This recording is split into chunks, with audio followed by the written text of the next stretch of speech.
Une disparition qui date de plus de 10 ans se conclut finalement à Pierreville. Une voiture a été retrouvée à plus de 11 mètres de profondeur dans la rivière Saint-François jeudi soir.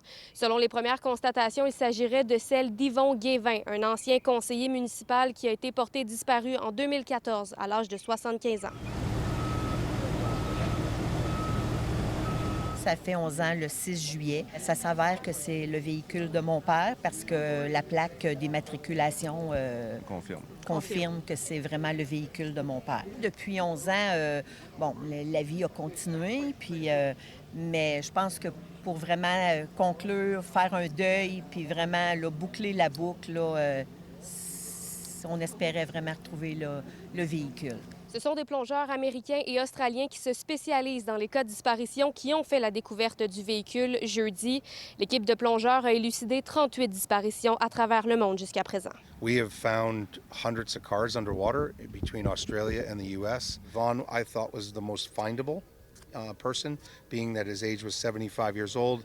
He's driving a 1989 Jeep with a dog in the car and knew that he would not have gone far. Ils ont vraiment pris la carte où est-ce que mon grand-père restait, les cours d'eau qui sont proches, puis ils sont allés par élimination les endroits qui étaient non accessibles. Donc, ils ont commencé à faire des recherches. Puis ça fait 2 jours qu'ils sont ici, puis c'est ça. Fait qu'ils ont tombé sur le véhicule et quand ils ont vu la plaque d'immatriculation, ben là, ils ont appelé la Sûreté du Québec et là, tout s'est enchaîné pour la suite. Là. We don't know if the remains are in there. The vehicle is positioned like this on the bank, facing upstream. So if it's upstream, it's like this, and it's up in the air at an angle. So the glass of the windshield is in the silt, and the 4 tires are out of the silt, up in the air.